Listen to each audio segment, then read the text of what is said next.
و نام ہے، واو نون الف میم ہے، جس کے معنی آواز دینا ہے، لہٰذا اس سے مراد یا تو تمام ذی روح موجودات ہیں یا پھر صرف جن و انس مراد ہیں۔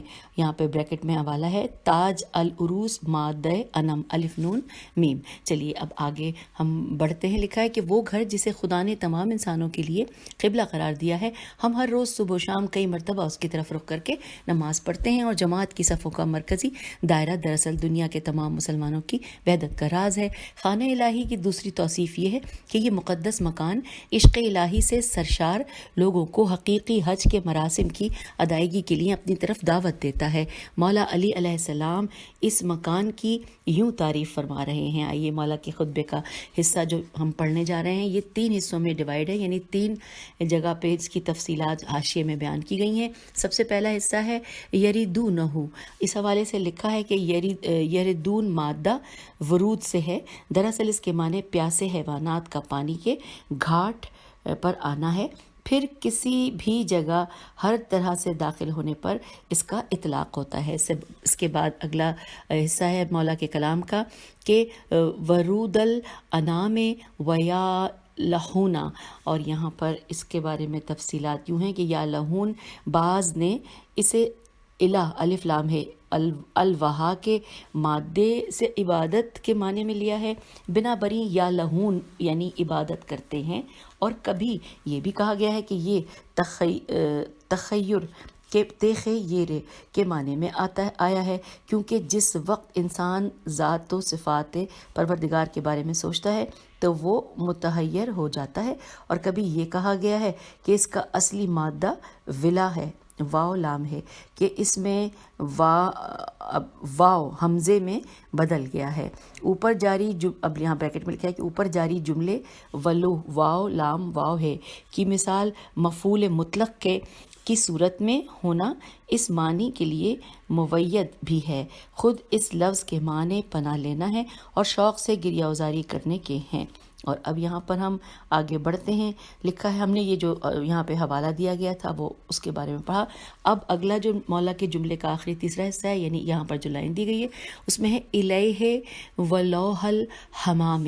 اب اس حوالے سے لکھا ہے کہ حمام ہے پر فتح کے ساتھ کبوتر کے معنی ہے، اور حمام ہے زیر کے ساتھ موت کے معنی دیتا ہے، اور مذکورہ بالا عبارت میں پہلا معنی مراد ہے۔ تو ہم نے یہ پڑھ لیا۔ اب یعنی یہ جو جملہ تھا جس کے 3 حصے تھے، اس کا ترجمہ ہے کہ اس اطراف و اکناف عالم سے جس طرح پیاس سے اپنی پیاس بجھانے کے لیے پانی تک پہنچ جاتے ہیں، اسی طرح لوگ اس گھر کی طرف کھینچے چلے آتے ہیں اور کبوتروں کی طرح وہاں پناہ لیتے ہیں۔ انورٹڈ کاما کلوز ہو گیا۔ اب پھر ہے کہ حقیقت میں وہ لوگ جو حج کے معنی کو اچھی طرح جانتے ہیں وہ اسی طرح سے خانہ خدا کی زیارت کو آتے ہیں اور اپنے قلب و روح کو اس طریقے سے پاک و پاکیزہ کرتے ہیں اور اپنے پورے وجود سے حج کی معنویت اور روحانیت سے فائدہ اٹھاتے ہیں۔ نیز شر، شیاطین، ہوائے نفسانی اور گناہوں کی بلاؤں سے چھٹکارا پانے کے لیے خانہ کعبہ جا کر بنا لیتے ہیں۔ عاشقانہ انداز میں لبیک کی آوازیں بلند کرتے ہیں۔ صفا و مروہ کے درمیان ایسے سعی کر رہے ہوتے ہیں جیسے مجنوں، ایسا لگتا ہے جیسے شمع کے گرد پروانے چکر کاٹ رہے ہیں۔ حاجیوں کی انعام سے تشبیہ یا تو حجاج بیت اللہ کی غیر معمولی تواضع و انکساری کی وجہ سے ہے، یا بیت اللہ کی طرف طواف کے لیے تیزی کے ساتھ لپکنے، نیز خانہ خدا کی زیارت کرنے اور بے قراری و بے تابی کی کیفیت کی جانب اشارہ ہے۔ اس طرح کی تعبیرات عرب میں اور معنی رکھتی ہیں، جبکہ ہمارے یہاں اس کے معنی کچھ اور ہیں۔ کبوتر کی مثال محبت، صلح اور امن، نیز رغبت کے ساتھ شوق وصال کی علامت کے طور پر استعمال ہوئی ہیں۔ قابل توجہ بات یہ ہے کہ حج کا آغاز احرام اور تلبیہ یعنی کہ لبیک اللہم لبیک کہنا ہے، اور یہی لبیک ہے کہ جس کا مفہوم دعوت الہی کو قبول کرنا ہے۔ جی ہاں، خداوند عالم نے اپنے گھر کے زائرین کو ایک وسیع و عریض مہمان سرا میں دعوت دی ہے، اور وہ لبیک کہتے ہوئے دلی شوق اور عشق سے سرشار اس ذات سے ملاقات کی امنگ کے لیے اس گھر کی طرف کھنچے چلے آتے ہیں اور اس کی قربت میں سکون محسوس کرتے ہیں، اور ان کے اوپر پہلا اثر یہ ہوتا ہے کہ تقوی و معنویت کے اعتبار سے دل و جان میں تازگی محسوس کرتے ہیں۔ پس حج کے فلسفوں میں سے ایک فلسفے کی طرف اشارہ کرتے ہوئے فرماتے ہیں کہ اس کا ترجمہ ہم پڑھ رہے ہیں کہ خداوند عالم نے حج کو اپنی عظمت کے سامنے علامت انکساری قرار دیا ہے اور اسے اپنی عزت کے اعتراف اور نشانیوں میں سے ایک نشانی قرار دیا ہے۔ انورٹڈ کاما کلوز ہو گیا۔ پھر لکھا ہے کیونکہ مناسک حج اور عاجزانہ اعمال ہیں، دوبارہ پڑھتے ہیں، کیونکہ مناسک حج وہ عاجزانہ اعمال ہیں جو حق سبحانہ کی بارگاہ میں انجام پاتے ہیں۔ عبادتوں میں سے کسی اور عبادت میں حج کے فریضے کی طرح تواضع و انکساری نمایاں نہیں ہے۔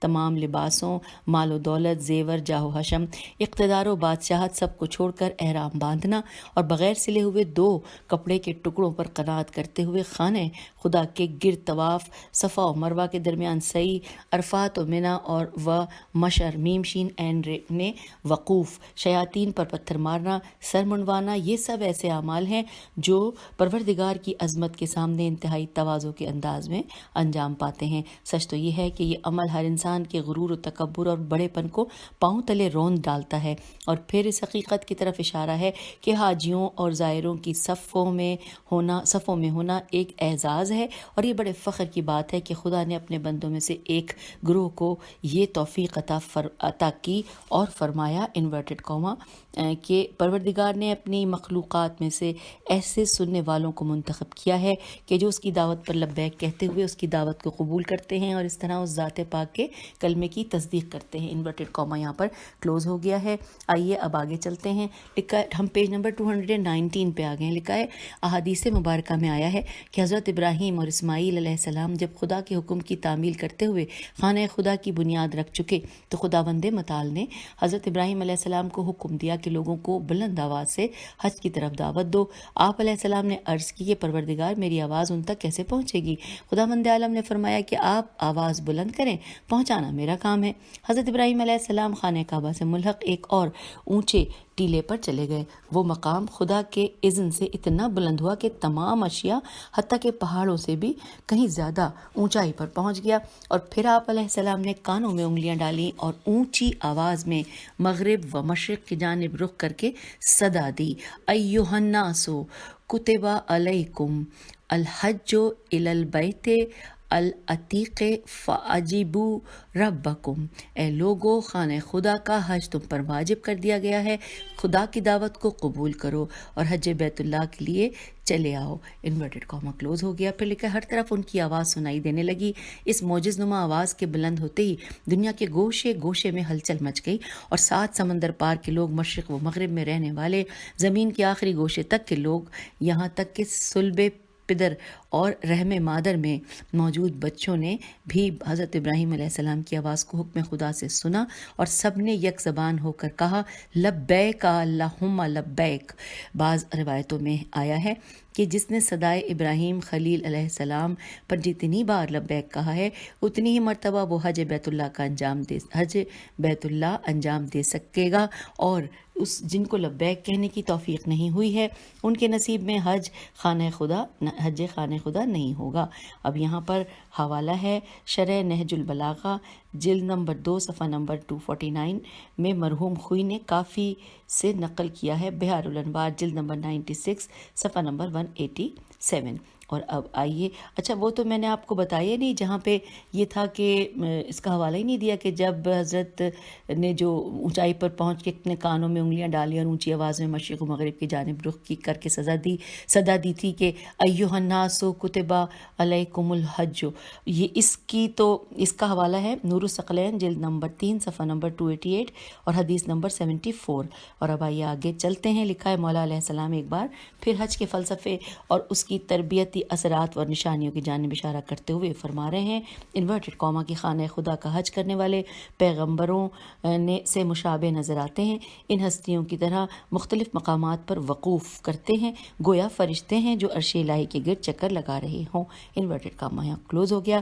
اب لکھا ہے مواقف انبیاء علیہ السلام کی تعبیر اس لیے ہے کہ حضرت ابراہیم علیہ السلام کے بعد انبیاء علیہ السلام کی کافی تعداد، اور بعض روایات کے مطابق آپ علیہ السلام سے پہلے بھی انبیاء علیہ السلام اس مقدس مکان کی زیارت کے لیے تشریف لاتے رہے ہیں۔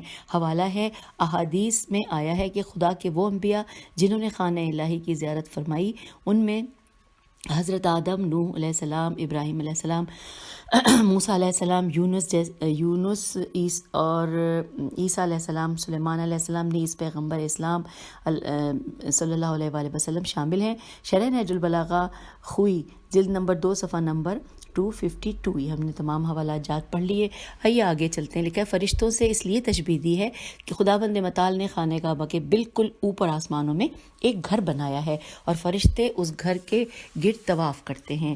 حوالہ ہے شرح نہج البلاغہ ابن ابی الحدید جلد نمبر 1 صفحہ نمبر 124۔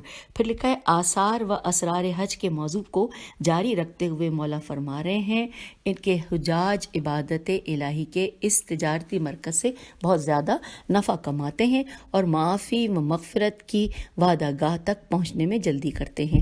سامعین یہ انورٹڈ کاما کلوز ہو گیا۔ اب یہاں پہ جو مولا کے کلام کا پہلا ورڈ ہے یحرزونا، اس حوالے سے ہمیں یہاں پہ سمجھایا گیا ہے کہ یحرزونا کا جو ورڈ ہے اس میں لکھا ہے کہ شرح نہج البلاغہ نہیں، یہ دوبارہ پڑھتی ہوں میں، یہ ہے یحرزون احراز کے مادے سے ہے، اس کے معنی حفاظت کرنا اور جمع کرنا ہے، اس لیے حرز ایسی جگہ کو کہتے ہیں جو صندوق یا گودام کی جگہ محفوظ ہو۔ یہ ہم نے اس کے معنی بھی پڑھ لیے اور اب آئیے آگے چلتے ہیں۔ اس میں ساتھ ساتھ لکھا ہے کہ یحرزونا سے مراد جمع کرنا، الارباح سے مراد منافع اور مت جری سے میم تے جیم رے، میم پہ زبر ہے، تے پہ جزم ہے، پھر جیم پہ زبر ہے اور رے پہ زیر ہے، سے مراد تجارتی مرکز ہے۔ یہ سارے الفاظ ایسے لطیف و ظریف تعبیرات ہیں کہ جن کے ذریعے معنویت سے سرشار اس مہم ترین اسلامی پروگرام کو روزمرہ کی ایک معمولی اور عام فہم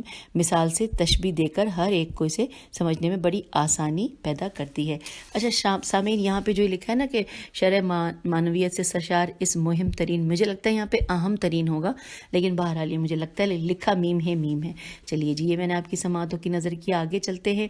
یہاں جہاں تک ہم نے یہ پڑھا تھا کہ ہر ایک کو اسے سمجھنے میں بڑی آسانی پیدا کر دی ہے، پھر لکھا ہے اس حج سے زیادہ بہترین تجارت اور کون سی ہوگی، اور اس سے زیادہ عظیم عمل کون سا ہوگا کہ جو اگر صحیح طرح سے انجام پایا گیا تو انسان تمام گناہوں سے پاک ہو جائے گا، بلکہ ایسے جیسے ابھیشیک میں مادر سے معصوم پیدا ہوا، جیسا کہ احادیث مبارکہ میں ایسا ہی بیان ہوا ہے۔ آپ علیہ السلام مزید فرماتے ہیں، اب یہ مولا کے کلام کا اگلا حصہ ہے، ترجمہ انورٹڈ کاما، کہ خداوند متعال نے اس گھر کو اسلام کے لیے ایک پرچم یا علامت اور پناہ لینے والوں کے لیے جائے امن قرار دیا ہے۔ انورٹڈ کاما یا کلوز ہو گیا۔ پھر لکھا حقیقت یہ ہے کہ خانہ کعبہ اسلام کا وہ عظیم پرچم ہے جو ہمیشہ آب و تاب کے ساتھ لہراتا رہے گا، اور مسلمان اطراف و اکناف عالم سے اس کے گرد جمع ہوتے ہیں اور اپنے استقلال و عظمت اور عزت کو اعمال حج کے مرہون منت سمجھتے ہیں، اور ہر سال خانہ خدا کا دیدار مسلمانوں کے پیکر میں نئی روح پھونکتا ہے جو ان کی رگوں میں تازہ خون کی طرح سرایت کرتا رہتا ہے۔ اس طرح ان تمام فضائل اور اسرار حج کے بیان کے ذریعے خانہ خدا کی زیارت کے واجب ہونے کی جانب متوجہ کرتے ہوئے فرماتے ہیں مولا کہ انورٹڈ کاما کہ خداوند متعال نے اس کا حق تم پر واجب اور اس کے حج کو لازم کر دیا ہے، تم سب کو اس کی زیارت اجتماعی طور پر کرنی ہے، سو وہ لوگ جو استطاعت رکھتے ہیں ان سب پر لازم ہے کہ خدا کے گھر کا قصد کریں، اور اگر کسی نے انکار کیا اور حج کو ترک کیا تو اس نے اپنا نقصان کیا۔ اللہ تعالیٰ سب سے بے نیاز ہے۔ اور یہاں پر سامعین ایک ورڈ ہے مولا کے جو کلام میں جو عربی کا حصہ ہے، میں وہ اتنا حصہ پڑھتی ہوں کہ جہاں پہ ہم نے اس کے بارے میں حاشیے میں دیکھنا ہے، اور وہ یہ ہے کہ فرض حقہ و اوجب حجہ و کتب علیکم وفادتہ۔ اب وفادتہ کے حوالے سے یہاں پہ لکھا ہے کہ وفادت کے معنی بنیادی معنی طلوع کرنا اور ظاہر ہونا ہے، اور پھر بعد میں یہ لفظ نزول اور ورود کے معنی میں بھی استعمال ہونے لگا ہے۔ وفد ایسے گروہ کو کہتے ہیں جو کسی ملک کے دورے پر جاتا ہے یا کسی حاکم فرد یا صاحب حیثیت گروہ سے ملاقات کے لیے آتا ہے اور جاتا ہے۔ یہ ہم نے پڑھ لیا سامعین، ہم نے شرح و تفسیر مکمل پڑھ لی ہے، اور اسی سیٹنگ میں ہم نکات بھی پڑھنے جا رہے ہیں۔ آئیے نکات میں مزید جانتے ہیں۔ لکھا ہے مسائل حج کی بحثیں بہت زیادہ ہیں، ان سب کو بیان کرنے کے لیے ایک مستقل کتاب درکار ہے۔ ہم یہاں پر چند اہم نکات کی طرف اشارہ کرنے پر اکتفا کرتے ہیں۔ سامعین یہاں پہ جو نکات ہیں وہ میں ساتھ ساتھ آپ کو بتا دوں، اس میں ابھی تک جو مجھے نظر آ رہے ہیں وہ 3-4 ہیں. چلیے ہم پڑھتے جائیں گے. ہیڈنگ پہلا نقطہ ہے خانہ کعبہ کی تاریخ. لکھا ہے کہ یہ گھر جس کا دوسرا نام بیت الحرام ہے. اب اس حوالے سے یہاں پر جو حوالہ دیا گیا ہے کہ بہار الانوار کے جلد نمبر 12 صفحہ نمبر 86 پہ آپ یہ وہاں سے لیا گیا ہے. اس کی تاریخ بہت تفصیل طلب ہے. روایات کے مطابق حضرت آدم علیہ السلام کے زمانے کو جب ہم دیکھتے ہیں تو معلوم ہوتا ہے کہ سب سے پہلے جنہوں نے اس مکان کی بنیاد رکھی وہ حضرت آدم علیہ السلام تھے اور اس کے طواف کے لیے آیا کرتے تھے. طوفان نوح میں یہ گھر ویران ہو گیا تھا. بعد میں حضرت ابراہیم علیہ السلام نے اپنے بیٹے حضرت اسماعیل علیہ السلام کی مدد سے اسے دوبارہ تعمیر کیا، جس پر قرآن مجید کی آیات بڑی صراحت کے ساتھ دلالت کرتی ہیں، جیسے کہ اب جو یہاں پہ آیات دی گئی ہیں. سورہ بقرہ کی آیت نمبر 127 ترجمہ انورٹڈ کاما کے اور اس وقت کو یاد کرو جب ابراہیم اور اسماعیل علیہ السلام خانہ کعبہ کی بنیادیں بلند کر رہے تھے. انورٹڈ کاما کلوز ہو گیا. دوسرے نمبر پہ سورہ آل عمران کی آیت نمبر 96 لکھی ہے. ترجمہ انورٹڈ کاما روئے زمین پر سب سے پہلے اسی گھر کو بنی نوع انسان کے لیے توحید کا مرکز قرار دیا گیا. انورٹڈ کاما کلوز ہو گیا. اب لکھا ہے آگے کہ لوگوں کے لیے عبادت کے واسطے جو گھر سب سے پہلے بنایا گیا تو یقیناً وہ یہی کعبہ ہے جو مکے میں ہے. یہ بڑی خیر و برکت والا گھر ہے اور پوری دنیا کے لوگوں کے لیے رہنما ہے، اور یہ تمام انسانوں کے لیے یکتا پرستی کا سب سے پہلا گھر قرار دیا گیا. اور جس طرح پہلے ذکر ہوا کہ روایات کے مطابق آسمانوں میں بھی خانہ کعبہ جیسا مرکز فرشتوں کے طواف اور عبادت کے لیے موجود ہے. یہاں تک کہا جاتا ہے کہ خانہ کعبہ کی جگہ خشکی کا وہ پہلا نقطہ محل مرکز اور نشان ہے جسے پانی کے نیچے سے اوپر لایا گیا ہے. اب یہاں پہ حوالہ ہے شرح نہج البلاغہ خوئی جلد نمبر 2 صفحہ نمبر 235. پھر آگے چلتے ہیں. اب اس میں لکھا ہے دہول ارض کا واقعہ بھی اسی حقیقت کو بیان کرتا ہے کہ ابتدا میں روئے زمین کا پورا خطہ بارشوں اور سیلابوں کی وجہ سے پانی کے نیچے ڈوبا ہوا تھا. وقت گزرنے کے ساتھ بعض علاقوں میں آہستہ آہستہ پانی کی سطح کم ہونے لگی اور خشکی کا حصہ پانی سے باہر نمودار ہو گیا، جس میں سب سے پہلے خانہ خدا کا مقام پانی سے باہر آیا تھا. خانہ کعبہ کی عظمت اور اہمیت کے سلسلے میں وافر تعداد میں روایات نہج البلاغہ اور دوسری کتابوں میں وارد ہوئی ہیں. ان میں سے ایک حدیث حضرت امام محمد باقر علیہ السلام سے نقل ہوئی ہے. مولا فرما رہے ہیں انورٹڈ کاما خداوند متعال کی نظر میں زمین پر کوئی مقام ایسا نہیں جو اسے خانہ کعبہ سے زیادہ محبوب ہو. اس کے بعد امام علیہ السلام نے ہاتھ سے کعبے کی جانب اشارہ کرتے ہوئے فرمایا انورٹڈ کاما اور اس مقام سے زیادہ مکرم کوئی جگہ خدا کی نظر میں نہیں. Inverted Cama close. اس حدیث کے شروع میں یہ جملہ بھی ذکر ہوا ہے کہ ان نظر الیہا عبادت، اس گھر کی طرف نگاہ کرنا بھی عبادت ہے. حوالہ نوٹ کیجیے فروع کافی جلد نمبر 4 صفحہ نمبر 240 باب فضل النظر الکعبہ. اور اب آئیے آگے چلتے ہیں. پیج 223 پر ہم آگے لکھا ہے خانہ کعبہ وحدت مسلمین کی علامت ہے اور پوری دنیا میں عبادت گزاروں کی صبح و شام قائم ہونے والی جماعتوں کی صفوں کا مرکزی دائرہ ہے. خانہ کعبہ مسلمین جہاں کا بہت بڑا اجتماعی مرکز ہے اور سال کے 12 مہینوں میں اس کی سربلندی اور عظمت کے لیے اہم ترین تربیت گاہ ہے کہ جہاں ساری دنیا سے مسلمان آتے ہیں اور معنوی اور مادی اعتبار سے اس گھر کے غیر معمولی فیوز اور برکات سے بہرہ مند ہوتے ہیں. قابل توجہ بات یہ ہے کہ حضرت امام محمد باقر علیہ السلام اور حضرت امام جعفر صادق علیہ السلام کے بزرگ صحابی حضرت زرارہ رضی اللہ نے ایک دن حضرت امام جعفر صادق علیہ السلام کی خدمت میں عرض کیا کہ میری جان آپ پر فدا ہو، 40 سال سے احکام حج سے متعلق آپ علیہ السلام سے سوال پوچھتا آ رہا ہوں اور آپ علیہ السلام جواب مرحمت فرماتے ہیں، لیکن سوال و جواب کا یہ سلسلہ ابھی تک ختم نہیں ہوا. تو امام نے جواب دیا کہ اے زرارہ، خلقت آدم علیہ السلام سے 2000 سال پہلے سے جس گھر کی زیارت اور حج کے مراسم انجام پاتے رہے ہیں، تم چاہتے ہو کہ اس کے مسائل 40 سال میں ختم ہو جائیں. اب یہاں پہ حوالہ ہے وسائل الشیعہ جلد نمبر 8 صفحہ نمبر 7. اور کون سا باب ہے؟ باب وجوب علی کل مکلف و مستطیع. اور آئیے اب آگے چلتے ہیں. لکھا ہے اس حدیث سے بخوبی اندازہ ہوتا ہے حضرت آدم علیہ السلام سے پہلے زمین پر خانہ کعبہ فرشتوں یا دوسری مخلوقات کی توجہ کا مرکز تھا کہ جو اس وقت زندگی بسر کر رہی تھیں. اب آئیے دوسرا نقطہ یہاں پہ ہے فلسفہ حج. اس حوالے سے لکھا ہے امیر المومنین علیہ السلام کے مذکورہ بالا کلام میں فلسفہ و اسرار حج کے بارے میں پرمانی اشارے بیان ہوئے ہیں۔ اسلامی روایات میں بھی حج سے متعلق بہت سی سبق آموز اور تعلیمی و تربیتی پہلوؤں سے مالا مال مثالیں اور تعبیرات ملتی ہیں۔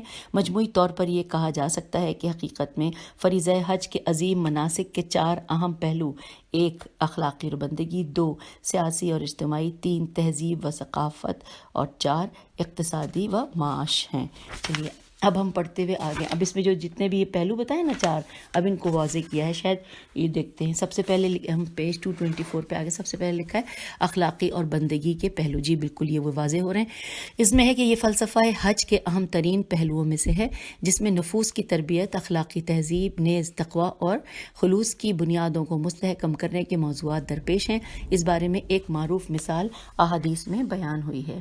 ترجمہ انورٹڈ کاما کہ جو کوئی خدا کے گھر کا حج اخلاص اور آداب و اسرار کی رعایت کرتے ہوئے انجام دے، وہ گناہ سے ایسا پاک ہوگا کہ گویا ابھی اس کی ماں نے اسے جنا ہو۔ انورٹڈ کاما کلوز ہو گیا۔ یہ حدیث پڑھ لی اور اس کا حوالہ ہے بہار الانوار جلد نمبر 99 صفحہ نمبر 26۔ پھر لکھا ہے حج کے عمل سے انسان کی روح و جان پر جو اثر ہوتا ہے، اس کی یہ واضح دلیل ہے کہ یہ عمل انسان کو گناہوں کی تمام آلودگیوں سے پاک کر دیتا ہے اور ان گناہوں کے آثار کو ختم کر دیتا ہے جو ایک عرصے سے اس کے دل کو زنگ آلود کر رہے تھے۔ اور یہ بھی بہت فائدہ ہے کہ جو بیت اللہ الحرام کے زوار کو نصیب ہوتا ہے، اگر وہ مناسک کے اعمال و اسرار کو توجہ اور تمام شرائط کے ساتھ ادا کرتا ہے۔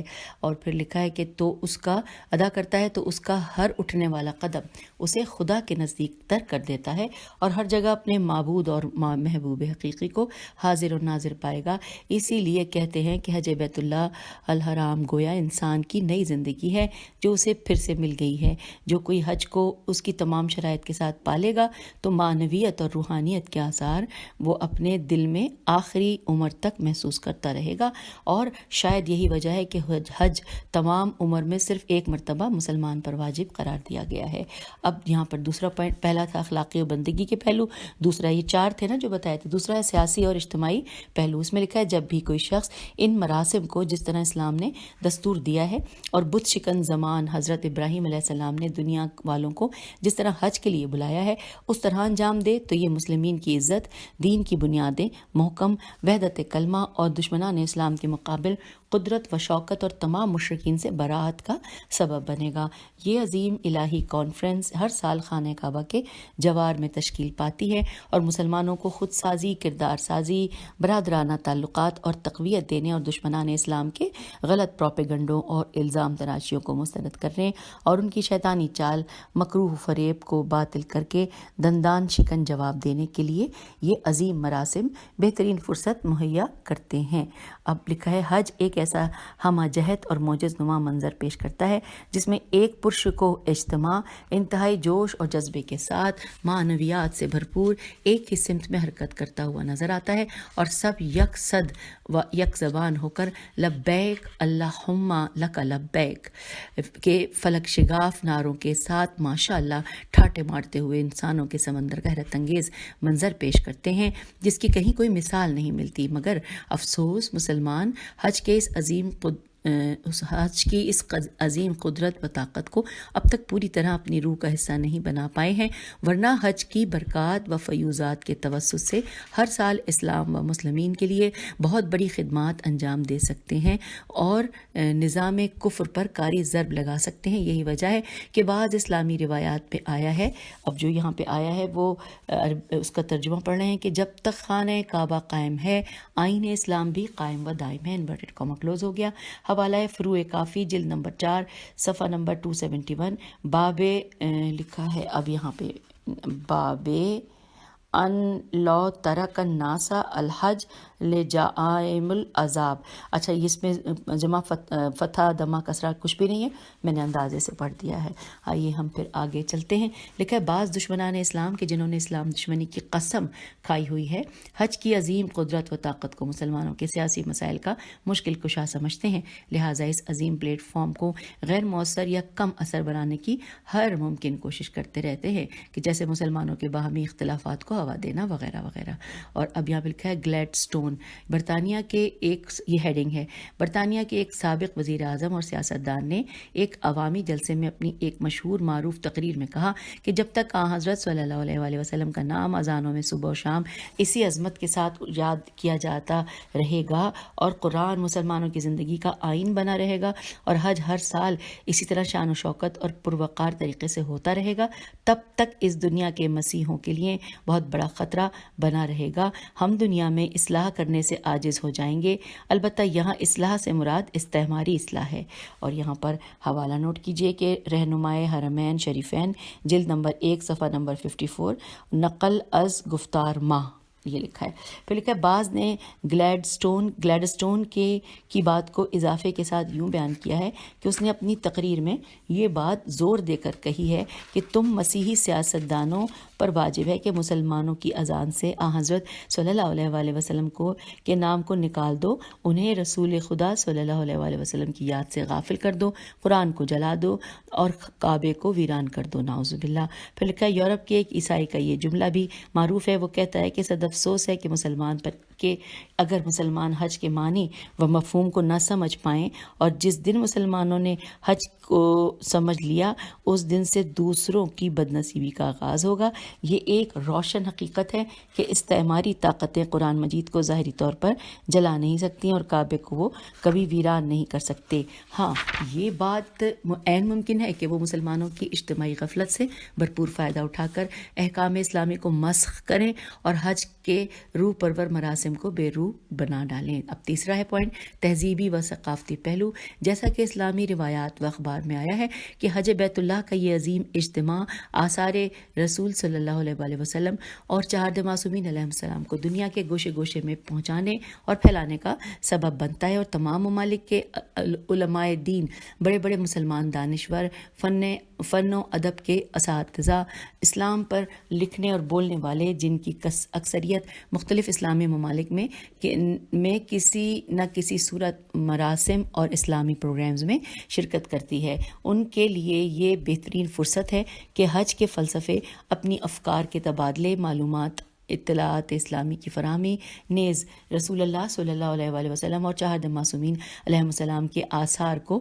زندہ کریں اور اس متحرک کاروان فکر و عمل کو مختلف معاشروں سے آئے ہوئے نمائندوں کے ذریعے دنیا کے گوشے گوشے تک پہنچائیں. اور چوتھا اور آخری پوائنٹ، حج کا اقتصادی پہلو.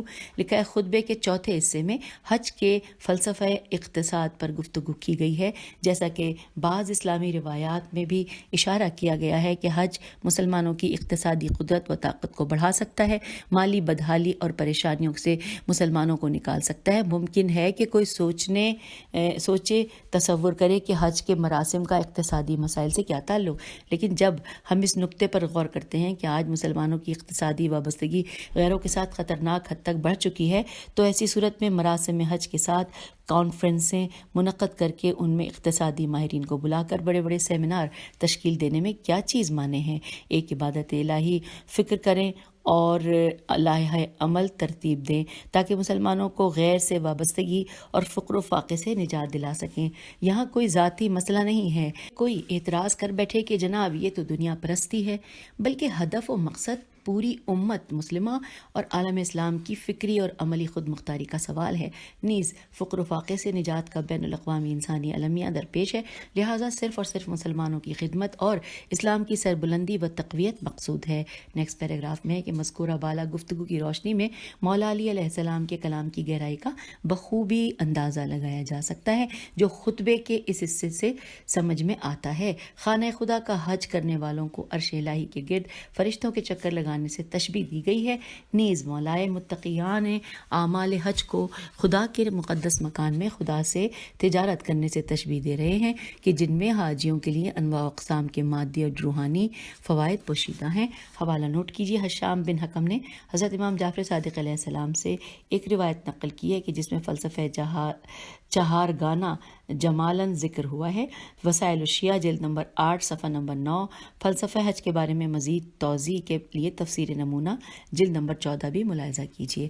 اور اب آئیے آخری پیراگراف پیج نمبر 227 پہ کہ شاید یہی وجہ ہے کہ خطبے کے اس حصے میں صرف حج بیت اللہ کا ذکر کیا گیا ہے، کیونکہ یہ ایک ایسی عبادت ہے کہ جس میں سب کے لیے دنیا و آخرت کے اجتماعی اخلاقی اور معنوی عظمت و شوکت نیز قدرت و طاقت کا سرچشمہ موجود ہے۔ اگرچہ حج کے حوالے سے بحث کا دامن اس سے کہیں زیادہ وسیع ہے، لیکن امام علی علیہ السلام نے نہج البلاغہ کے دوسرے خطبے میں بھی حج کے مختلف مسائل بیان فرمائے ہیں، لہٰذا حج سے متعلق مزید وضاحت ان خطبوں کے ضمن میں کریں گے، اور تاکہ اس کتاب کے تمام کلمات کا کما حق پیغام پہنچایا جا سکے۔